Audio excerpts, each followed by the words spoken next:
اعوذ باللہ من الشیطان الرجیم بسم اللہ الرحمن الرحیم۔ پیارے بچوں، سلام علیکم۔ آج کی ہماری اس کہانی کا موضوع ہے سب سے بڑا مفکر۔ ولید نے خوش ہو کر اپنا سر اٹھایا اور مسجد کی اونچی اونچی دیواروں کو دیکھنے لگا۔ مدینے کا حاکم بچوں کی طرح ولید کے گرد چکر لگا رہا تھا اور تیزی سے بولتا جا رہا تھا، آپ نے سب سے اچھے مصالحوں سے مسجد کی دیوار بنوائی ہے اور اندر تو بہت ہی خوبصورت ہے۔ مسجد کے چاروں طرف جو گھر تھے انہیں خرید کر مسجد کو اور بڑا کر دیا ہے۔ بہرحال یہ مدینے کی مسجد ہے اور آپ کی عزت۔ ولید مسجد میں داخل ہوا، مسجد کے بڑے صحن کو دیکھا۔ وہ اس بات سے بہت خوش تھا کہ اس کی خلافت میں مسجد نبوی کی نئی تعمیر ہوئی ہے۔ اپنے آپ سے کہنے لگا، اس کام سے میری خلافت و حکومت اور مضبوط ہو جائے گی، اور یہ سوچنے لگا کہ دمشق سے مدینے تک کا یہ لمبا سفر بے فائدہ نہیں تھا۔ حاکم آگے آیا اور پوچھا، آپ نے کچھ فرمایا؟ نہیں، تم سے نہیں کہا، ولید نے جواب دیا۔ اب ولید اصل مسجد کی طرف گیا۔ وہاں بہت بھیڑ تھی، بہت سے لوگ بیٹھے ہوئے تھے اور ایک شخص واعظ و نصیحت کر رہا تھا۔ ولید کچھ دیر کھڑا رہا اور حاکم سے پوچھا، وہاں کیا ہو رہا ہے؟ حاکم نے جواب دیا، محمد ابن علی اپنے شاگردوں کو پڑھا رہے ہیں۔ ولید نے جیسے ہی امام محمد ابن علی کا نام سنا چونک گیا۔ امام حسین کی اولاد سے پرانی دشمنی اسے یاد آ گئی۔ ولید نے پوچھا، کیا کیا جائے؟ حاکم نے جواب دیا، ہمیں ان سے کوئی مطلب نہیں، ہم مسجد دیکھنے جائیں گے اور اگر آپ کا دل چاہا تو تھوڑی دیر بیٹھ لیں گے۔ مسجد کے اندر داخل ہوا اور کچھ دیر ادھر ادھر دیکھنے کے بعد ان لوگوں سے تھوڑے سے فاصلے پر بیٹھ گیا اور امام محمد ابن علی یعنی امام محمد باقر علیہ السلام، امام محمد ابن علی کی باتیں سننے لگا۔ امام نے چند شاگردوں کے پیچھے دیکھا تو ولید چھت کی طرف دیکھنے لگا۔ جب امام نے اس کی طرف دیکھا کہ وہ پیچھے بیٹھا ہوا ہے تو اسے یہ لگا کہ کہیں ایسا نہ ہو کہ امام یہ سمجھیں کہ میں ان کی بات سن رہا ہوں، تو وہ فوراً چھت کی طرف دیکھنے لگا۔ یہ دیکھیں کہ یہ خلیفہ وقت ہے، یہ بادشاہ وقت ہیں جس نے مسجد نبوی کی نو تعمیر کرائی، مسجد نبوی کی دوبارہ ریکنسٹرکشن کا کام کروایا ہے، اور اس بات پر اسے فخر و مباحات ہے، بہت زیادہ وہ گھمنڈ کر رہا ہے کہ دیکھو میں نے کتنا بڑا کام کر دیا ہے، میری حکومت میں یہ کام انجام پایا ہے اور میرا کتنا نام نامہ ہوگا۔ ولید بہت غور سے امام کے سبق کو سن رہا تھا، لیکن اسے کچھ سمجھ میں بھی نہیں آ رہا تھا۔ وہ امام کی بات کو سن تو رہا تھا لیکن اسے کچھ سمجھ میں نہیں آ رہا تھا کہ امام کہہ کیا رہے ہیں۔ حاکم سے پوچھا، یہ کون سا علم ہے؟ یہ جس بارے میں بتا رہے ہیں، جس بارے میں گفتگو کر رہے ہیں محمد ابن علی، یہ کون سا علم ہے؟ حاکم نے کہا، یہ جغرافیہ اور سائنس کا علم ہے، جس میں زمین، آسمان اور ستارے کے بارے میں گفتگو ہوتی ہے۔ ولید نے دیکھا ان سب میں ایک چھوٹا سا بچہ بھی بیٹھا ہے جو غور سے اپنے استاد کی باتیں سن رہا ہے۔ ولید نے تعجب کے ساتھ حاکم سے پوچھا، یہ کون ہے اور کیا کر رہا ہے؟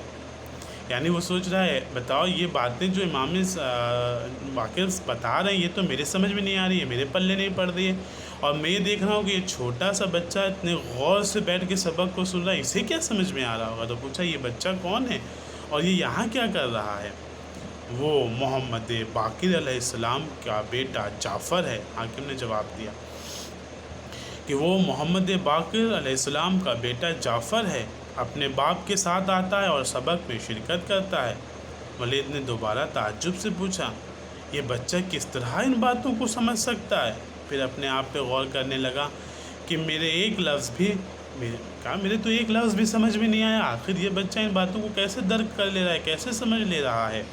حاکم مسکرایا اور بولا، یہ بچہ بیٹھے ہوئے تمام افراد میں زیادہ سمجھدار اور عقل مند ہے، سبق ختم ہو جائے تو آپ خود اس سے امتحان لے لیجئے گا۔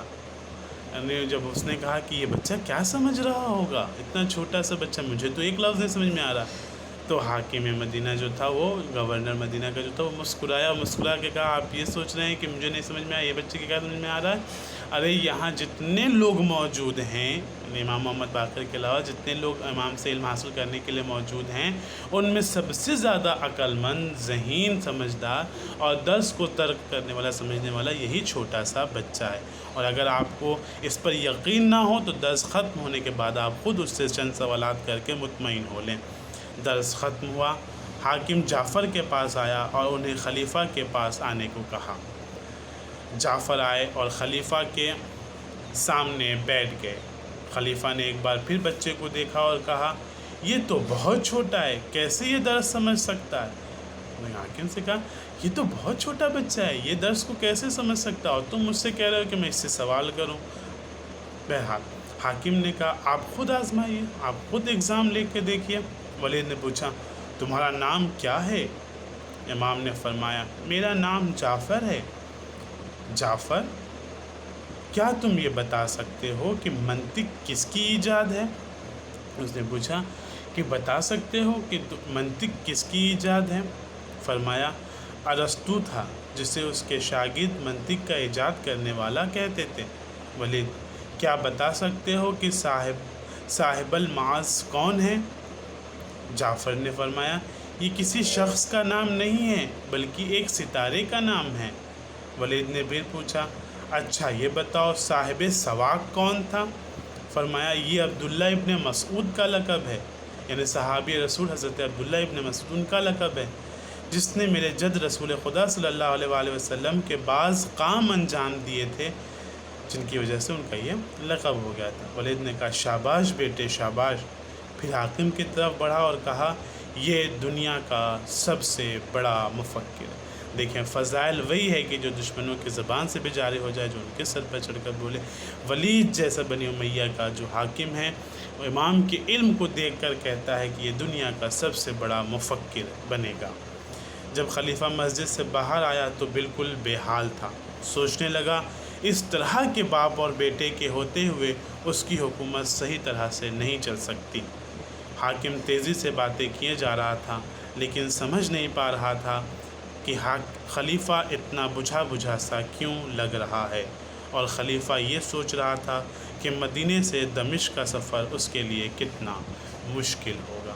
وجہ یہ تھی کہ حاکم یہ دیکھ رہا تھا کہ دیکھو میں نے تخت پہ قبضہ تو کر لیا ہے، ہم خلیفہ تو بن گئے ہیں، ہم ڈپلیکیٹ خلیفۃ المسلمین تو بن گئے ہیں، حکومت پہ قابض تو ہو گئے ہیں، لیکن ہمارا علم ادنا سے بھی ادنا ہے۔ جتنا یہ ان اہل بیت علیہ السلام کے گھر کے چھوٹے بچوں کا علم ہے، اس کا یعنی اس کا ذرہ برابر بھی ہمیں علم نہیں ہے۔